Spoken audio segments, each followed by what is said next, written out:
Welcome, ladies and gentlemen, to another edition of the Wrestling Underground podcast. I am your host, as always, Chad Porto. Joining me is Marcus Green. Marcus, we are in the middle of a wild week in wrestling. We're closing in on WrestleMania. We're like what 4 weeks away, I think.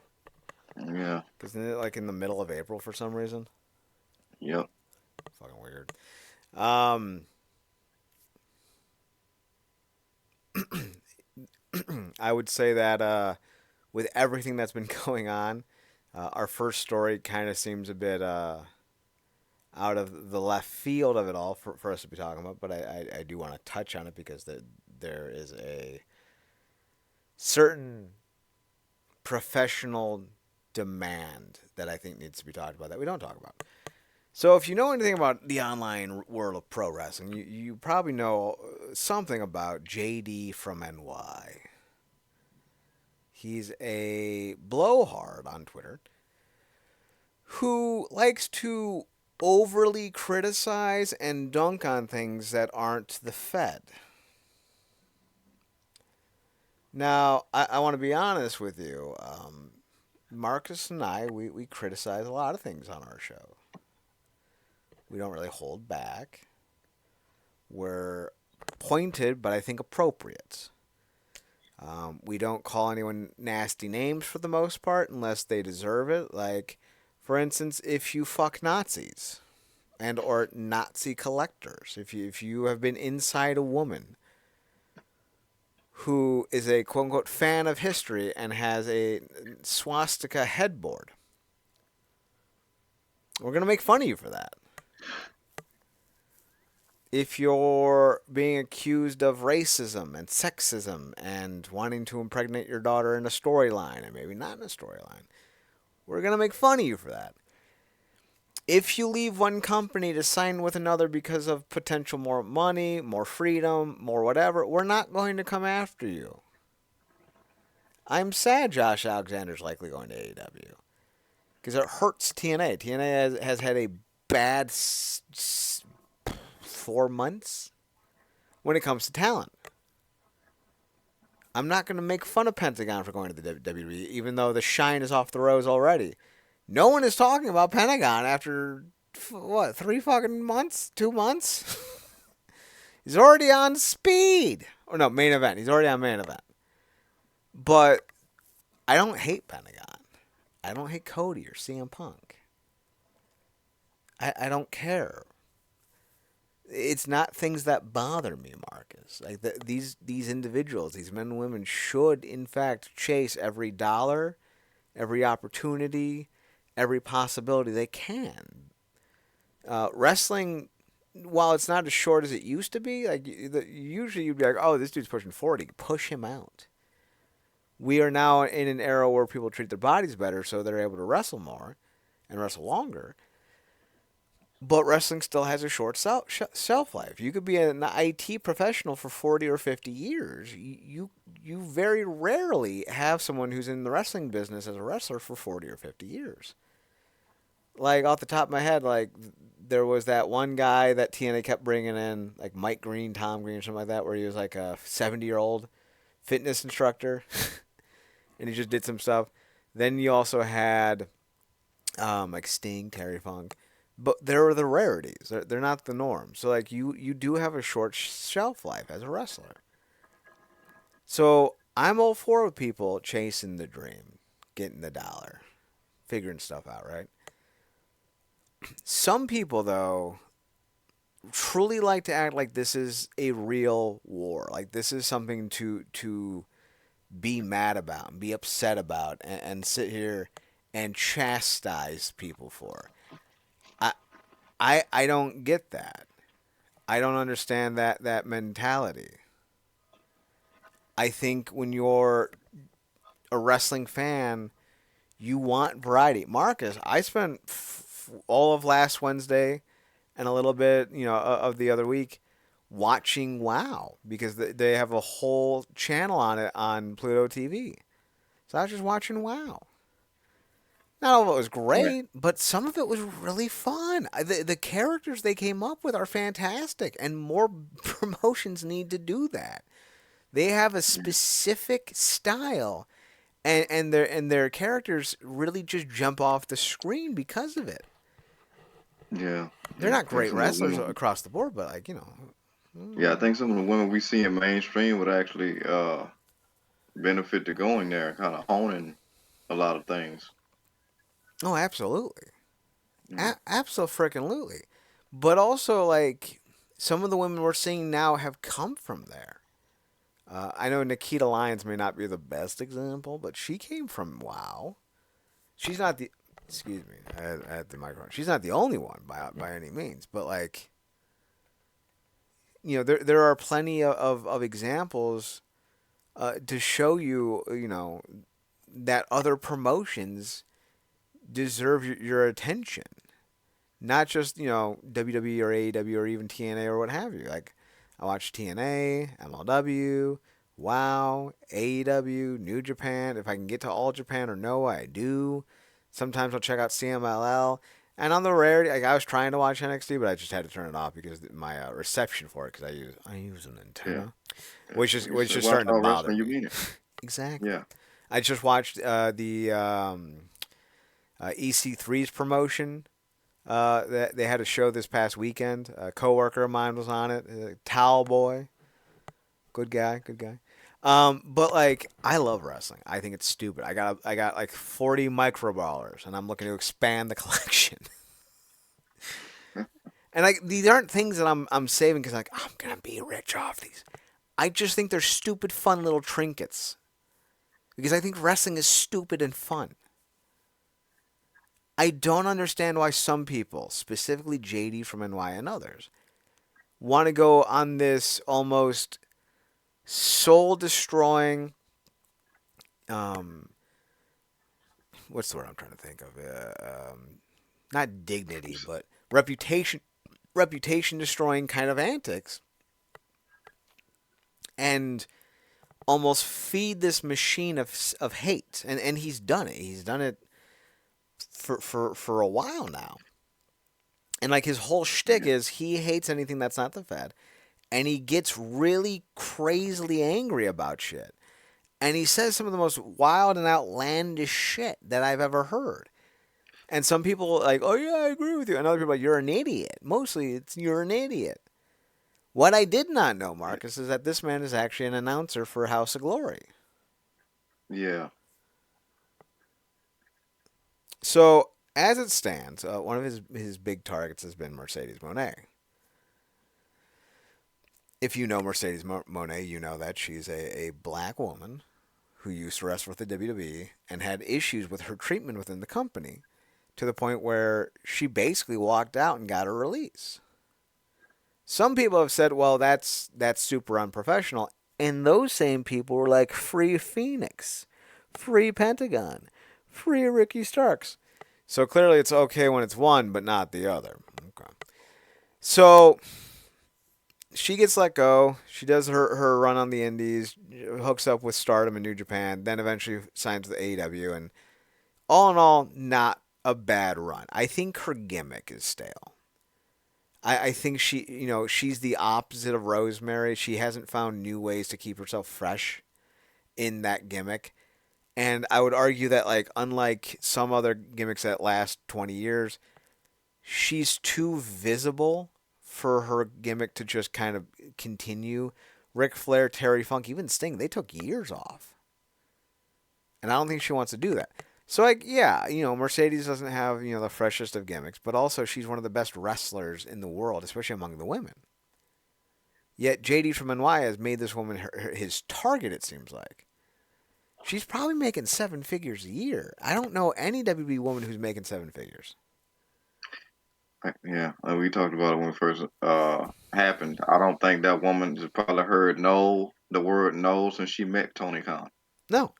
Some to her detriment, I'm Yeah. sure, but also some to her success. Like she's had some. Her match with Harley Cameron was fantastic. She's doing this thing with Hog. I haven't seen her House of Glory match yet with Indy Hartwell, but like whatever criticisms I have about her gimmick, right, and how it needs to be freshened up. As a worker, she's still one of the best, top 10 in the world for among the women. So if you're Indy Hartwell, This is an opportunity. If you have a banger with Sasha Banks, Mercedes Monet, that puts you on the map.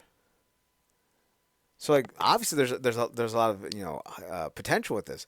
That being said, we're not talking about the match. We're talking about the fact that JD from NY, a so-called journalist, a critic, if you will, who was doing commentary for the event, was removed during the Mercedes Monet Indy Hartwell match.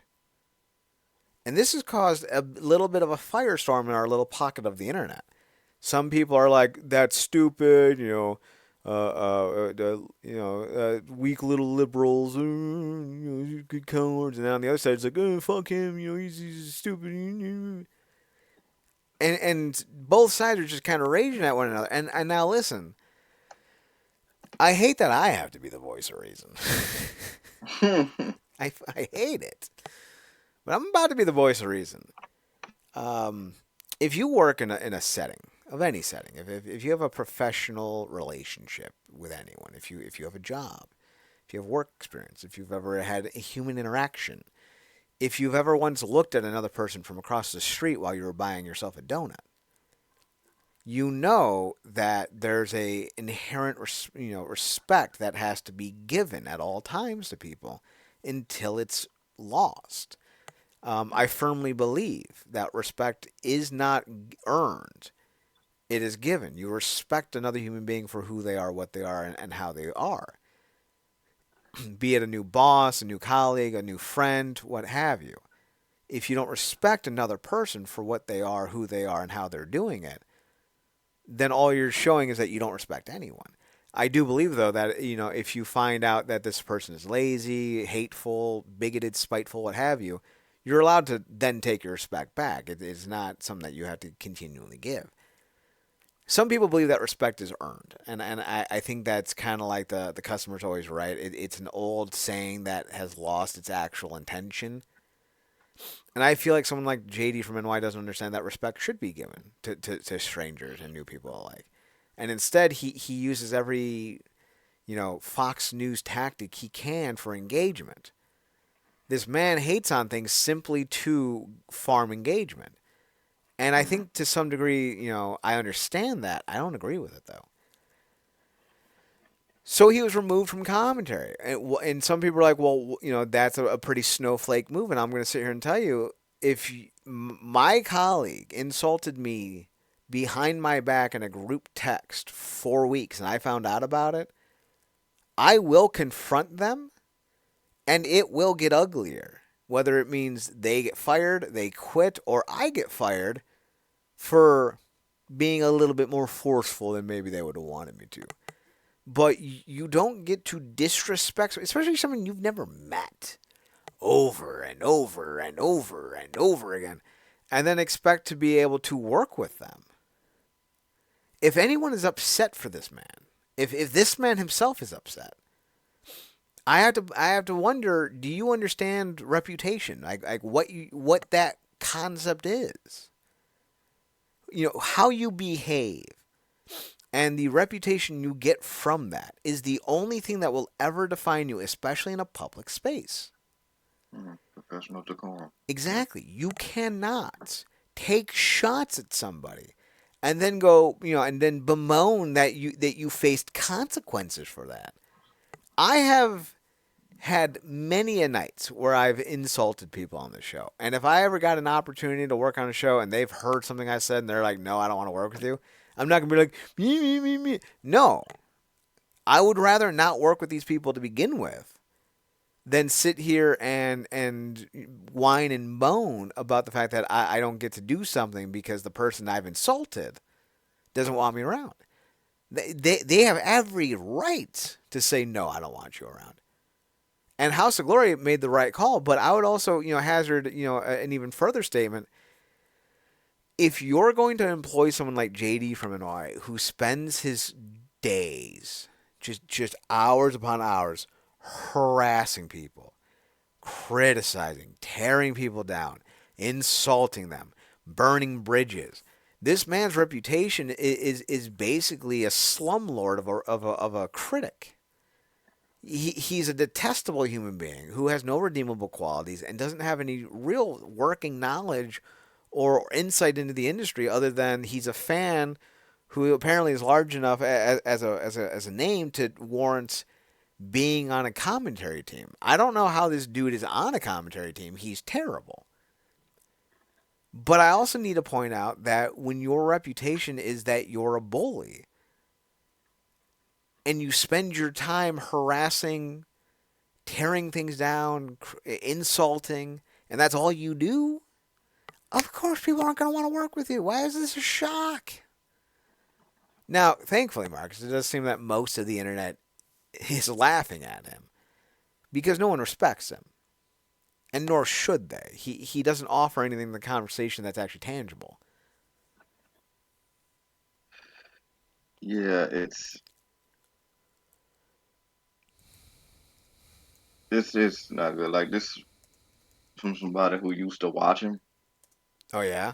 Uh, yeah, and you know, at a point, it came off like somebody that genuinely did the research and to a certain point, had some consistent points and felt like they knew what they was talking about and really put the work in. But then it just got to a point where he became an unnecessarily insufferable douchebag, mostly to the people that were watching.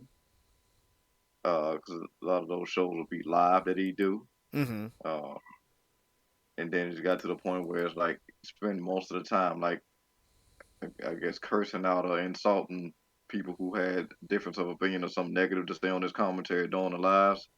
And like you said, he kind of just evolved into this just unnecessarily insufferable a hole. And even before that, he basically came off as AEW's biggest fan when everything first started, to the point where it felt like he was maybe potentially angling for being more than a just a super fan of theirs. Then he started getting into it with actual wrestlers on like Twitter. Uh, to the point where like Jade, others, to the point where like you'll get into it one person and then get dogpiled, not at all too dissimilar from how we see from what we saw with Tessa when her initial thing popped off. And then he just essentially just became a pariah amongst the actual wrestlers online. So I think that ended up morphing into FAEW, and then half of it, like I guess, actual critique. But now he's like, I guess, their biggest critic, and like you said, kind of more so leaning in the WWE. But I think he's like you said, he's kind of hated on both sides. Like he's a pariah amongst the actual wrestling community on Twitter. So I think, like to your point, now he's just kind of engaged in forming, and that speaks to a larger conversation of that's kind of like the culture we are in right now in general, where we're seeing these online commentators or critics, as they like to call themselves, that ultimately a lot of these guys just get engagement from stuff that a lot of times they don't even care, stuff they don't even care about or believe in, but they can create commentary around that outrages other people that share that opinion but don't get it off in the same way these guys do. They become super fans of theirs, and then that gets the clicks, which gets the likes and all that, which ultimately forms into finance. So it becomes beneficial for them to keep being these rage machines online under the guise of being an actual critic. And then all it is bloviating their bank accounts and their ego, and then I guess we end up getting here. But you know, so it sucks. But this is a lot of what we're seeing. He's just one of the more prominent ones because, like I said, he's now made himself a pariah against actual wrestlers and now fans. And in terms of wrestlers, I guess Mercedes Monet just is not going, flash back at him online. She's going to actually flex her power. So. What I will say is I see some people on a forum or two talking about how, well, when I work, shifts and whatnot, I work with people I don't like. That's not the same thing as what's going on. When you're so critical of someone that it's affecting the job performance, you're not gonna have a job. Like these people make up stories to try to justify why Mercedes is in the wrong here. unless you work in a place that is so dangerous to work and has such a bad culture that being harassed, belittled, insulted would go unnoticed, anything he would say to somebody in an actual setting would get him fired. Like the things he says about people is so destructive and cruel, and it goes beyond just being a critic. He would not have a job in most places if he spoke to his colleagues the way he speaks about some of these wrestlers. And I don't feed me this. Well, it's his job. You can do your job without being a prick. You can do your job while still maintaining a professionalism. I can be critical of many things and a fan of many more things and still keep my credibility in check because I don't do things specifically for the dollar, for the views, for the clicks, for the what have you. Everything I say is earnest and genuine. And so it has a sense of honesty to it. But when all you're doing is just trying to kick up negative criticisms to try to get engagement and views, yeah, you're going to lose that reputation pretty damn fast, and then people aren't going to want to work with you. And frankly, considering how much of a dweeb this dude is, I wouldn't be surprised if he went so far into his own shit with how he feels about Mercedes that he ruins the match for people watching it. You, you you can't behave unprofessionally and then be surprised when people, remove you from things and reduce how much of a professional impact you have on it. It's fucking maddening. It's maddening, Marcus. It's maddening. Any final thoughts on this?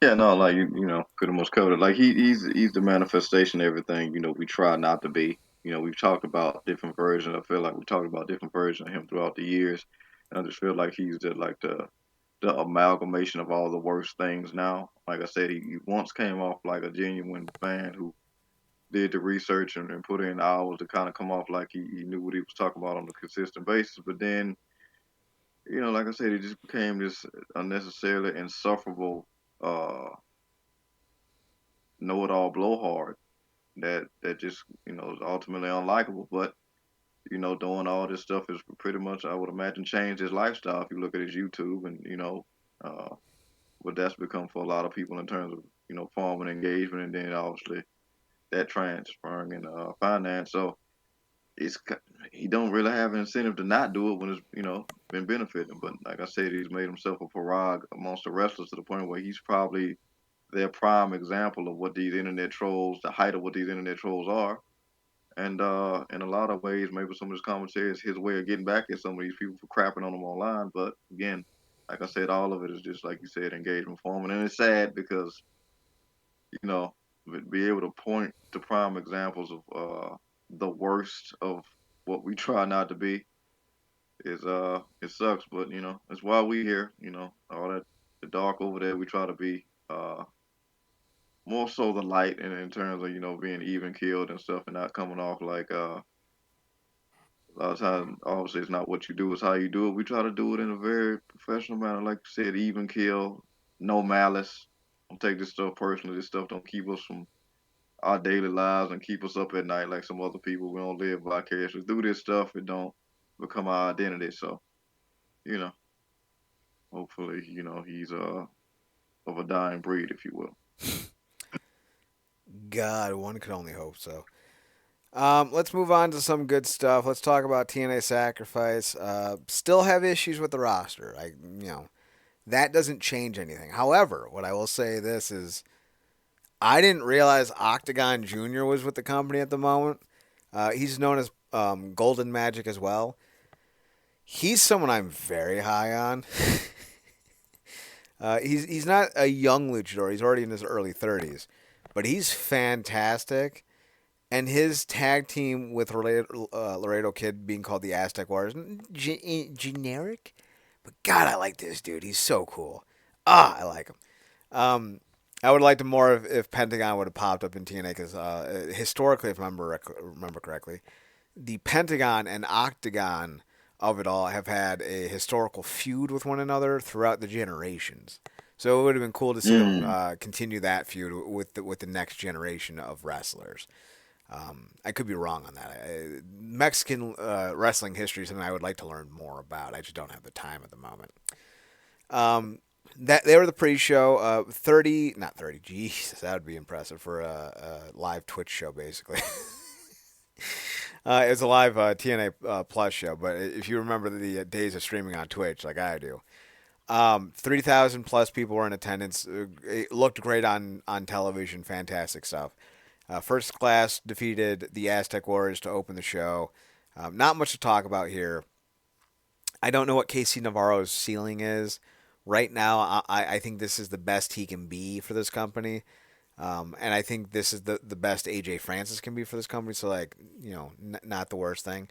But I think Octagon Jr. was a real highlight in this match, and I think there's a lot of potential going up from here. So I'm happy about this at the very least. It's like, Yeah, yeah. I wasn't expecting this either, but like you said, the Mavs they also do a good job, um, consistently a lot of times, or have done more so than not of consistently presenting their luchadors and kind of letting them just cook with their matches and whatnot.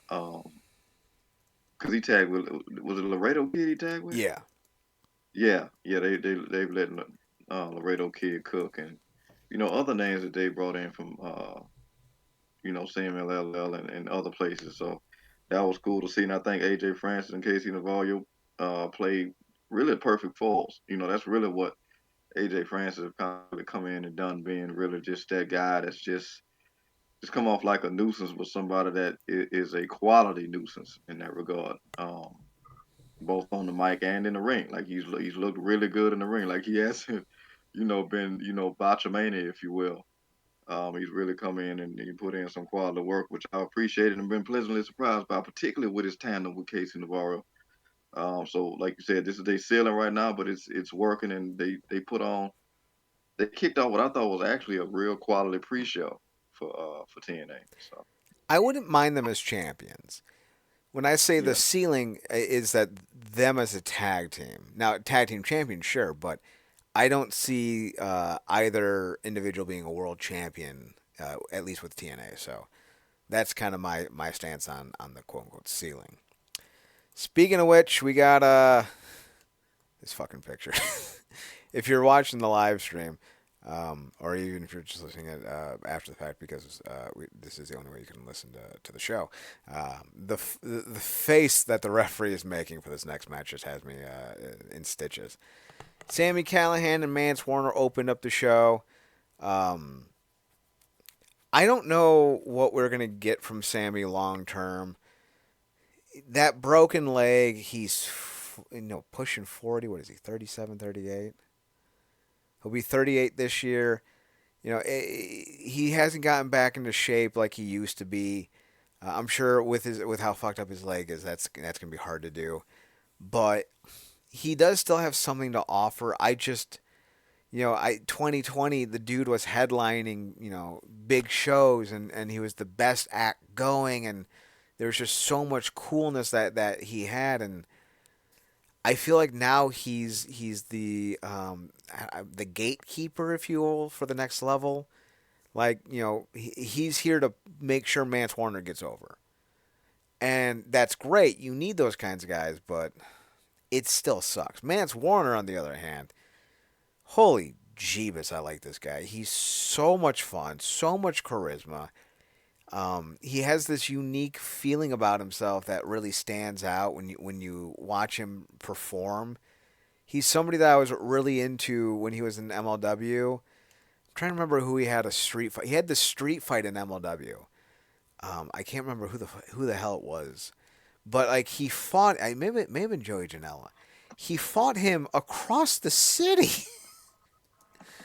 Like they were fighting in a truck at one point. It was hilarious, and it was so much fun. It just, it was fantastic. It was genuinely fantastic.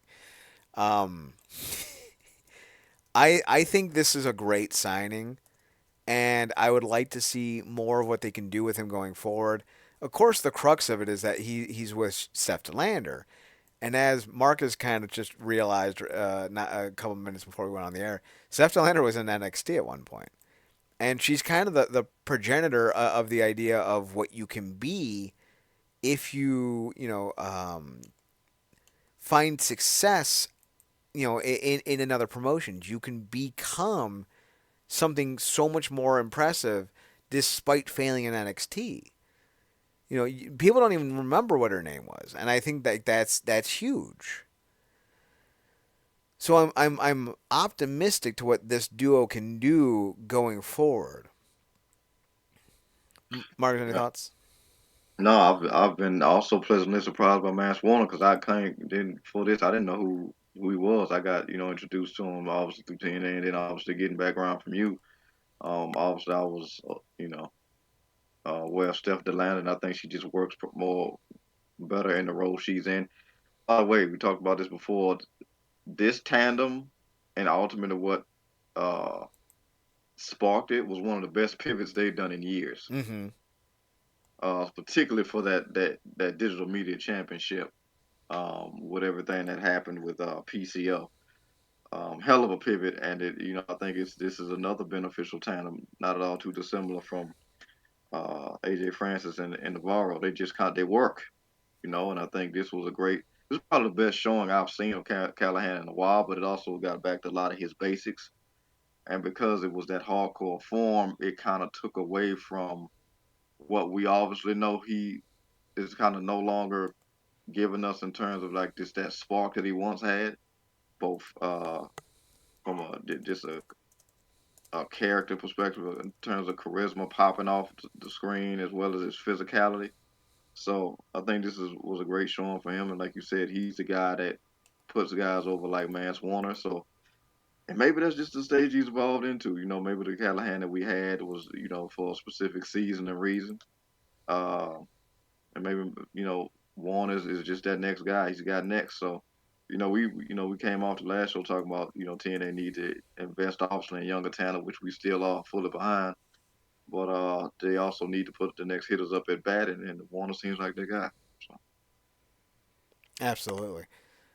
That takes us to the next match and some controversy here. Tessa Blanchard defeated Lei Ying Lee in a solid outing, but she came out kind of in a Boricua, kind of like a Hispanic type of deal yeah, with apparently an accent. I didn't hear the promo. Um, she came I out don't. with a red bandana. It didn't Yeah, go over well. I didn't see yeah, anyone defending it. yeah. I didn't. I mean, she already. I mean, she's already gonna get what she's gonna get anyway. As we talked about, there ain't no hiding that. It's kind of the artist's relationship with it at this point, both online and apparently in person. Uh, but it came off like she like before the match she did a obviously the young lady that was with her is the person that does her theme song. Um, but also obviously she's playing off of that her time in Mexico, Mexico and everything there. But the way that it came off here, um, it came off like she did a 23 and Me before the thing. It was like I came back however many 50% such and such La Chupacabra, and I was like it's um I feel like she just went few things too far with it, and it didn't come off well for a character that's already not gonna come off well to the audience she's presenting to.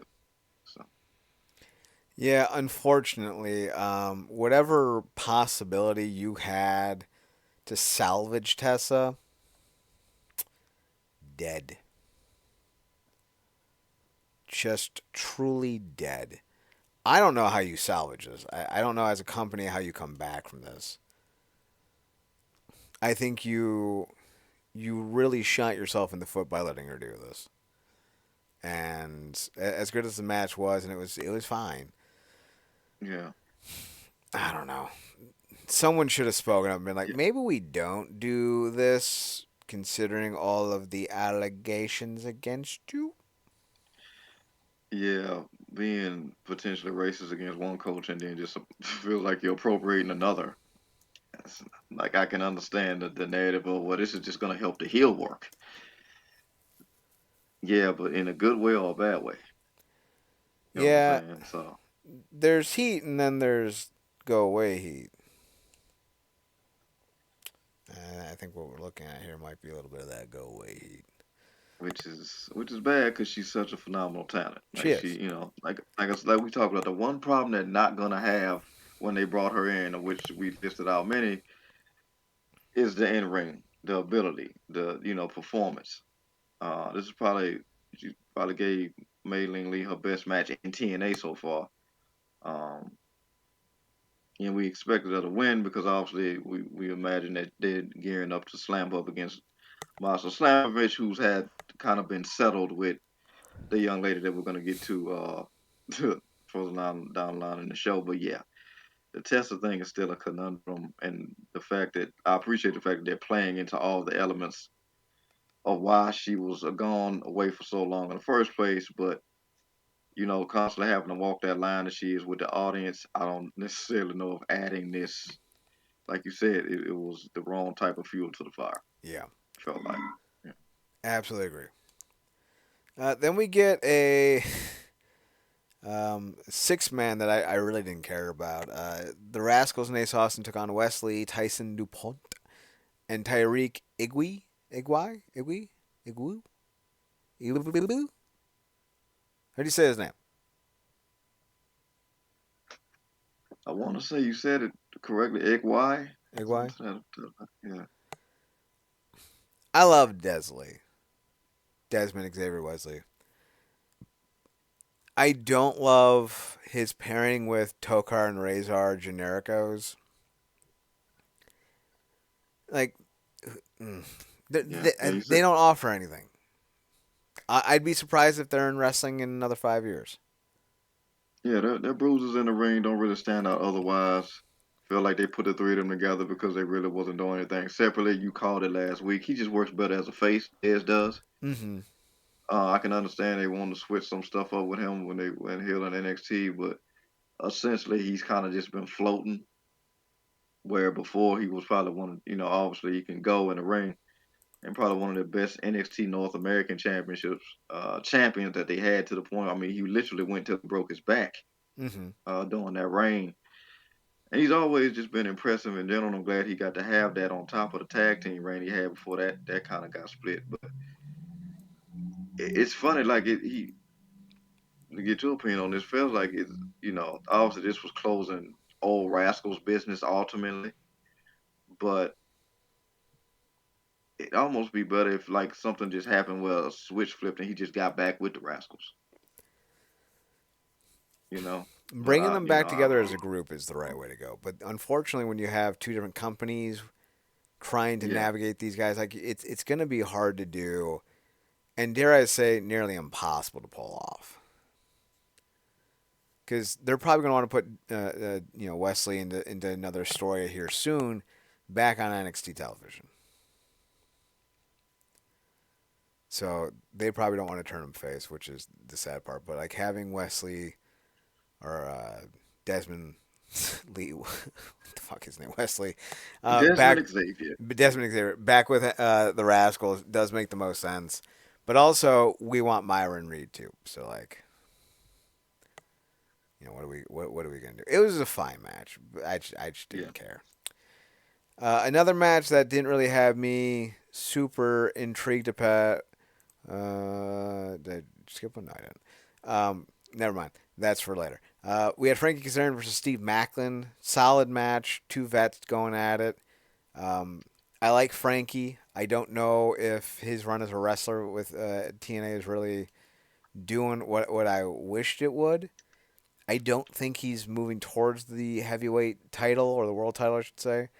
And considering he's 47, it's time to either pull the trigger or send him off into retirement, so to speak. Like he's nearly 50. What else are we doing here with him?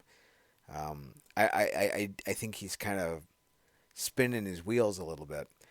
I've never been a big Macklin guy. I don't see the hype with him. I don't think he has um, the attributes, the charisma, the character, the story work to be a main star. I'm still mad at Scott Demore for putting the belt on him almost unnecessarily. So it was only going to be so interesting, and to be fair, it only was so interesting. But it's over, and we move on. Thoughts? Yeah, it's fine. I've always come on like more of a Macklin fan than you are, just because just certain things about him I appreciate. And he's certainly one of their most consistent guys. But yeah, it's gonna be interesting seeing what they do with Frankie, and obviously they got this background storyline working around Macklin with EY, who started up another little group and trying to keep Macklin in fold, specifically with the Alexander fallout of it all. So it's gonna be interesting seeing what they do there, considering the fact that they put in so much work putting the two of them together in the first place with all those vignettes that they did. Probably the most character work they've attempted to outright did with Macklin since he's been there. So it's gonna be interesting seeing the position they try to put Macklin in with this EY stuff, juxtaposed to somebody like Kazarian who kind of float himself in and out because ultimately he has the ultimate draw for, if you will, with the call your shot gauntlet. So we'll see. But like you said, it was fine. Yeah, I think that's the best way to describe it. It was fun. Ash and Heather by Elegance won the TNA Knockouts tag team titles by defeating. I thought those were Canadian flags, the roses. By defeating Spitfire in a 2-on-3 handicap match that also included the personal concierge, aka Iceman. I don't know if this was the right move. There's only like 3 tag teams in this division anyway, so I don't know Yeah. that it wasn't the right move. Yeah. The problem is TNA isn't bringing in talent right now because they're using NXT talent to kind of Mm. fill the gaps, if you will. And I'm not a big fan of that. They had a bunch of people come in, at the tapings. I forget who their names are. I'm not that familiar with them. Yeah. Yeah, it's the Metaphor girls, Jakara Jackson and Lash Legend, There it is. from Metaphor. Yeah. They were brought in, and there's obviously some potential between these two teams now. And I don't care. I want to focus on the women of TNA. I want the women of Yeah. TNA to stand out and have their own thing, and I don't want them to, basically suffer, for lack of a better terms, in silence as we get tag teams that don't really work and wrestlers who don't really work, like Dana Brooke, and we're putting belts on them. Especially when you have Yeah. young talent you can be pursuing, This. and free agents you could be looking at. Yeah. I mean, it's the weirdest thing too, and I think that's what gets us bring us to like the heart of this partnership in a lot of ways. Like, and we've talked about this. Like, their NXT talent, I think that would benefit tremendously uh from just going to TNA outright. Hmm. Bringing, like we just talked about, bringing back Dez with the Rascals, I think would be a great fit. And I think Jakara and Lash Legend. yeah, sorry, cut out there for a second. Yeah, Jakara and Lash Legend, I think would be a great fit as well because ultimately, and don't get your take on this. I wonder, are they gonna keep, playing tiddlywinks, if you will, for lack of better terminology, with the whole giving people title shots that ultimately are gonna, be retentions because they ultimately don't want to do, you know, belt swaps or whatever, or could it be that we finally, do see one brand get the titles off of another because for as good as Lash and Dakar have become, we've kind of seen on the mainstream things in WWE that they're not gonna, even though those NXT titles I think originated in NXT, if I'm not mistaken, they're not gonna put them back in NXT anytime soon. Are they on the main roster, Lash Legend and Jakar Jackson? No, they're NXT. Okay. But they've had main roster appearances, and their last title shot for the women's tag team titles was against Bianca and Naomi where it felt like they were gonna drop them to him, but they didn't. And now with those tag titles on Liv and Raquel and them kind of being wrapped up in multiple storylines in a way, it feels like those titles won't be back in NXT anytime soon. And to their credit, Lash and Jakar are more elevated talents than the ones we've been seeing. Like to me, they're far more talented and elevated in terms of presentation than Cora Jade and than other names we've gotten. So I wonder if they're finally gonna do the thing where they'll have a actual title switch. Because I just don't see if they're not gonna get the actual women's tag team titles on them from WWE. What you're gonna do with them because they actually have tag teams in NXT and they have enough names to just make a bunch of tag teams in NXT because a lot of those girls don't stand out on an individual basis to warrant a bunch of single shots. Like I think that's kind of why they ended up making Stephanie Vaquer miss two belts right now because she stands out too much to not do that. So I wondered if you think they might put those titles on Jakar and Lash. Would that be a benefit with what the alternative is with like you said, Ash? I don't know if it's a benefit. I think it's kind of a lateral move for different reasons. Like I said, I'm not that familiar with Jakar Jackson or Lash Legend, so I'm not going to sit here and say, well, she's better or worse than Dana Brooke. What I will say is their name value isn't anything to write home about, Yeah, and I don't see a lot of benefit from moving the belts from the Elegance to Jakara and Lash. If it was Jade and Bianca, sure, I don't know what other names they got over there. Like that would make sense because the idea is that they would do a Christian Cage and they would drop the belts back to the next TNA Knockouts tag team. But right now there isn't the next TNA Knockouts tag team. Jakara and Lash are pretty ho hum names in the industry at the moment. Like they might be talent. They might really be great down the line. They might be great today. I don't know. But I don't feel like moving the belts to them elevates the belts, elevates the brand, or really helps the elegances because they've been chasing these belts for 4 or 5 months now. They finally got them.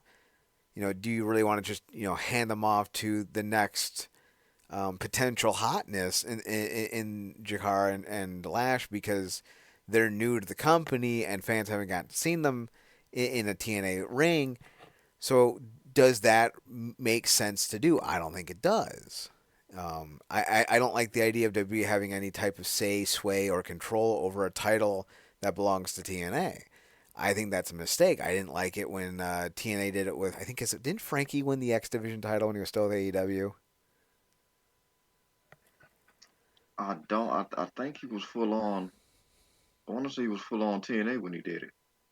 I'll have to double check. But Got to. like, Kenny won the TNA World title with AEW. Christian won Yeah. it with AEW. I didn't like it then. There's too much of a risk, and it's even more of a risk when you're dealing with the WWE and the almost childlike behaviors of Triple H and Nick Yeah. Khan. Like this is a juvenile company with juvenile people in charge who think Yeah. they're above the rules, and I don't like the idea of having them involved whatsoever. And I really hate the idea of them having champions that don't belong to them. So Yeah. Yeah. But real quick, how do you still think it's good long term to constantly do the teasing of potentialities for title droppings, but ultimately just keep things like champions retain from TNA, champions retain from NXT, and it's never really anything to that sort. Like if you had to run this partnership, would you see title switches? no, no, I wouldn't because one, Yeah, it indicates the idea that TNA and NXT are on the same plane, and TNA should never have been like, yeah, we'll put ourselves on the same plane as your developmental league.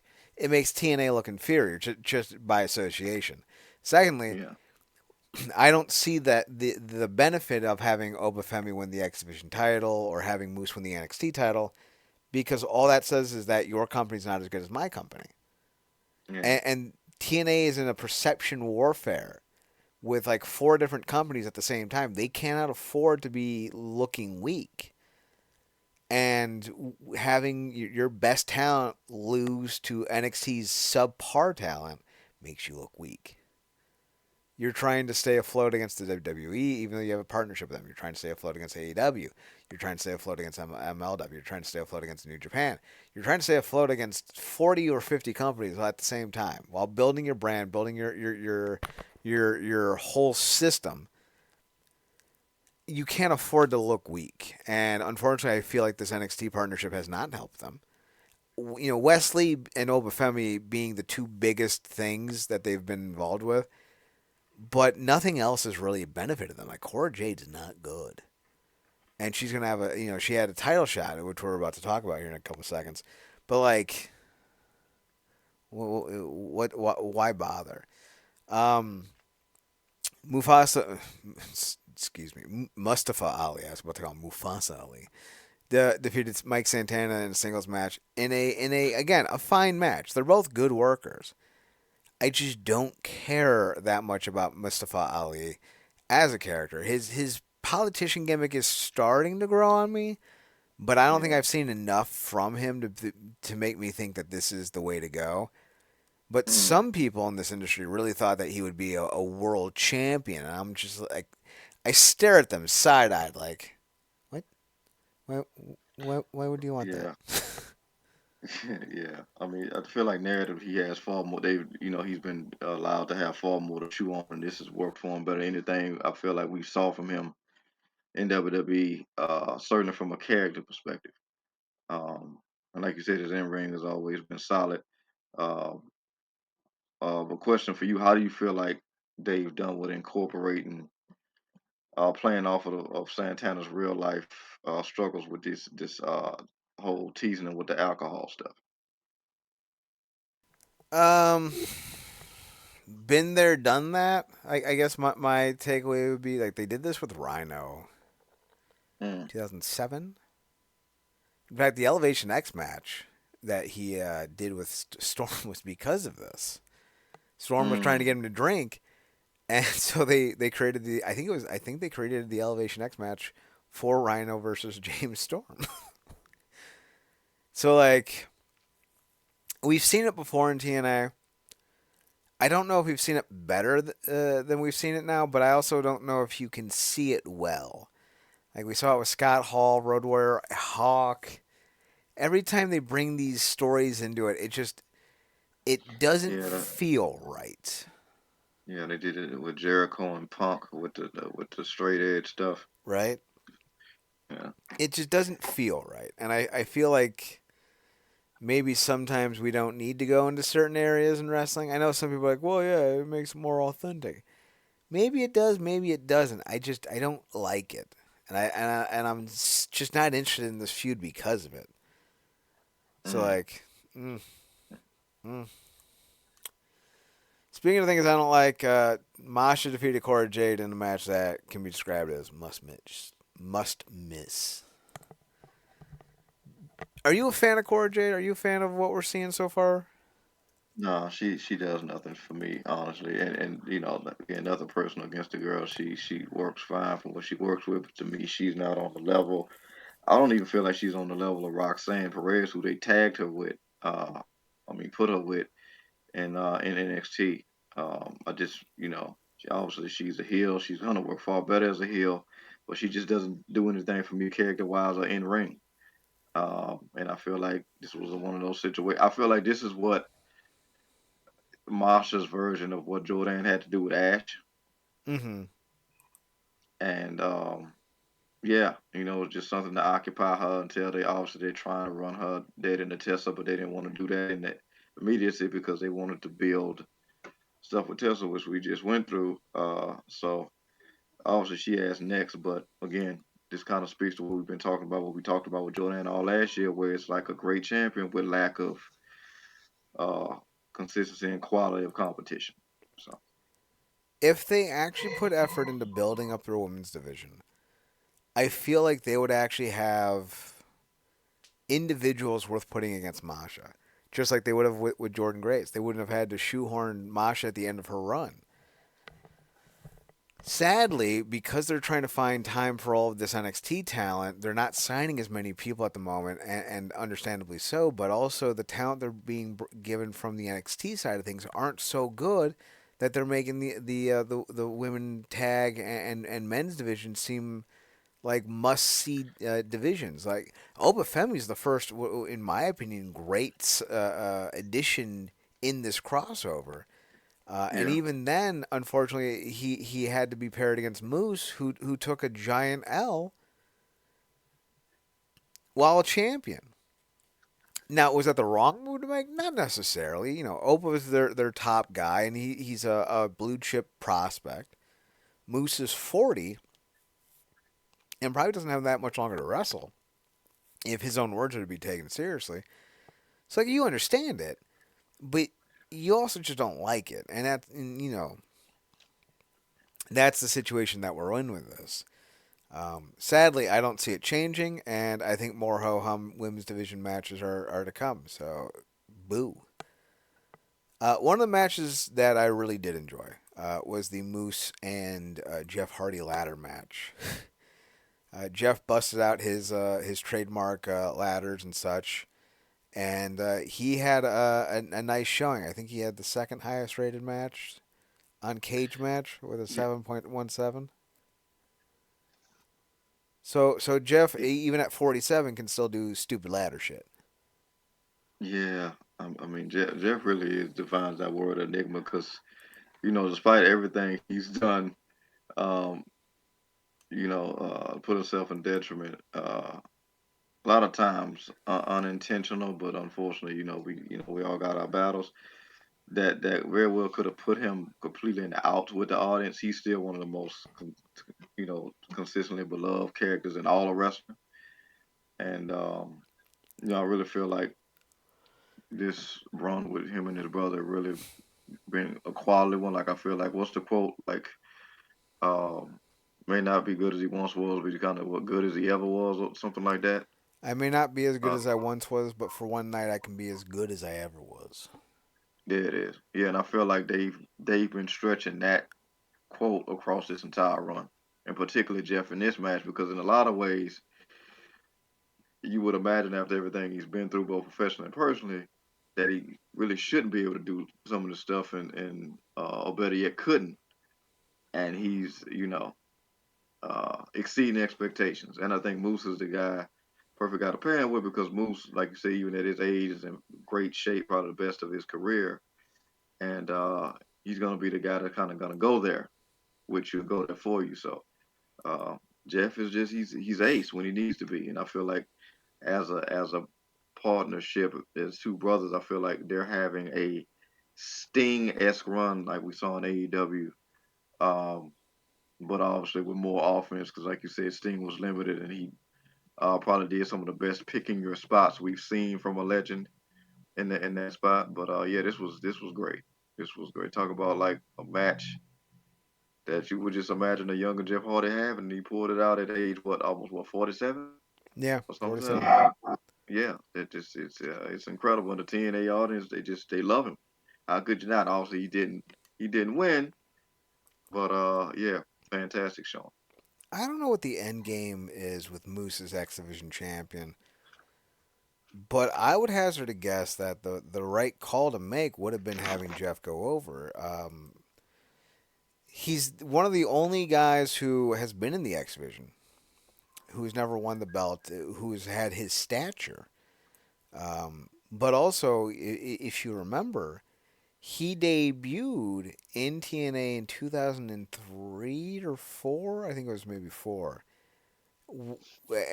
as a TNA X Division challenger against AJ Styles at the anniversary show. So like him winning the Wow. belt would have been a fantastic cap to his run, 2004. It would have been a fantastic cap to his career, and would have made him one of the more prestigious and high profile champions of the X Division. I didn't think about this till you just brought that. Would that make him brand slam in TNA? World No, because he hasn't won. What's the third title that he won? He won the World Tags. It would be a triple crown though, Yeah, because he'd be world heavyweight, uh, and tag, tag and then team. X division. Yeah, Yeah, so but he he's was won the never World wrestled as a Heavyweight, champion. World Tag Team. Yeah, As far as championships goes, that's it. yeah. So if you long term booking that, you have a believable match where he drops it to Hardy, Moose drops it to Hardy, and obviously his classic, style match that's catered to him. And then do you go on to pass that baton to Slater, whose finish is inspired by Jeff? I don't know if I'd go straight to Slater. You'd Mm, have to have a lot of faith in him as a burgeoning star, as a budding star. Like if you think Leon Slater can be the next X Division GOAT, yeah, go for it. If you don't rush it. Build Slater up over time because he needs to develop his character more than anything. Right now, he's just white meat babyface, and he needs a little bit more than that. But they clearly have some faith in him because he main evented the show, right? So maybe you have Jeff win, then Slater wins it at Slammiversary or Bound for Glory.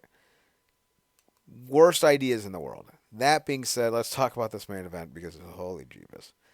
Hendry, Matt Hardy, Elijah, Leon Slater, and Nick Nemeth defeated Eddie Edwards, Brian Miters, JDC, and the Cologne Cousins. The Cologne's main eventing a TNA show in 2025 just rubs me the wrong way. yeah, yes, they needed somebody needed a colonic because this was not. This was somebody's full of BS with this. Like the colognes, they got their lineage and all that, but it's like that's one like the Elijah thing made. I can see how you could do that. Want to pair the musical stylings with Joe Hendry, but I did not see the colognes coming. Uh, but they created a double convenience, if you will, for the numbers for this cage match. I do like that we're signing two 42-year-old in Eddie and Orlando Cologne. Oh, yeah. Woo. Solid match. First cage match in years in TNA. Yeah, Clearly not the most impressively built cage, but also a cage match nonetheless. So, like, I'm not going to sit here and thumb my nose at it. What I will yeah. say is, I'm not a big fan of Joe Hendry not having title defenses. So, I don't know if I would have put him in this cage match on this type of a show. That's just me. I Mm. think you could easily have pulled Joe Hendry out and maybe Eddie Edwards and inserted Moose and Jeff Hardy into the match if you're going to just have Jeff lose. Might as Mm. well have Jeff part of the cage match and Moose part of the cage match, and then you could have Henry versus Eddie, or Eddie versus Elijah, or what have you. I think there was other ways to go, or bring in Hammerstone, but I'm just gonna be pissy about that for a while. Marcus, any thoughts on the main event besides the fact that it was the main event? Yeah, it was fine. Like you said, maybe the ending of the situation kind of points towards where they may be going again with Hendry. Um, because obviously there was a turn here. But I mean, it was cool to see another cage match in TNA. Like you said, haven't seen it for years. Um, Match was what it was, and but obviously the biggest takeaway from it was I guess now we got to heal Nemeth. After everything, well, this is very bolsterous brother in that regard. So maybe now we gonna see a run back, if you will, with different different tweak this time. More nasty Nemeth. Going against No Hendry again for the title. So I don't mind the Nemesis being heel, especially if we're setting up a feud with the Hardys. I think that could be a lot of fun for the tag team titles. I don't care about some of these guys, and TNA keeps making me try to care, and that's just not going to happen. Before we go, we have a new group in NXT called Dark State. still hate these names. Saquon Sugars, Cutler What? James, Osiris Griffin, and Dion Lennox. So this is just a name randomizer that we're pulling from. They literally sound like names that would come up in one of those Friday bus flips. It sounds like one of those. Like, it sounds like someone went on a wrestling forum in 2009. Was like, "I'm gonna do an E-Fed. I'm gonna come up with some names." Or the like you said, the randomizer machine where the sound is dun dun dun dun dun dun dun dun dun dun dun dun. Right? Just fucking terrible. And then you have Dark State, and then you have The Calling, and it's like, what emo edge lord is running NXT, and why is it Shawn Michaels? Fucking terrible. Just so terrible. Ugh. Now listen, Dark State's not the worst thing I've ever heard. It's just not good. Some of these Yeah, are it terrible though. like I said, it feels like a mix between Nexus and that group that Mustafa was in charge of. Yeah. And it's just not. Yeah, it's not It's good. funny to me that Mason Mansour were the two, or Marseille and Mansour were the two biggest names to come out of that stupid group. And not, I'm sorry, it wasn't even Mansour. It was just Mace Marseille. Yeah, All right. but Any final thoughts before we call it a night? no, like you say, even with our issues and our wants for TNA in terms of talent, they still always manage to put on a hell of a show. Like I said, probably one of the best pre-shows I've seen that actually bled over into the main show, which I thought was a cool element. And El Paso showed up and showed out, and it's cool to see them getting in these different places and spaces, and putting up consistently, putting up these numbers and sold out shows, which consistently we haven't seen in TNA for a long time. So it's good to see that, and like I said, it's good to see business up in TNA. Hopefully, the creative side of things catches up to it. All right. With that being said, you can find us on the website at realnerdcorp.com, REALNERDCORP.com. We're on Twitter at NERDCRP. We are on our personals. Marcus, you can be found at Paradox Kid, PARADOXKID. That's me. You can also find him on his other podcast, The True Penny Show, by going to True Penny Show on Twitter and checking them out there. Be sure to check me out on Twitter at Chad Nerdcorp, CHEDNERDCORP, and on the Instagram at Chad's Photo Huts. I think that's about it. We'll be back next Tuesday with some more wrestling conversations. Until then, though, be sure to watch more wrestling. So thanks for tuning in. Thanks for checking us out. Thanks for giving us a chance. Remember, as always, to watch more wrestling. There it is. And we'll see you guys next week. Marcus, take us home. Good night.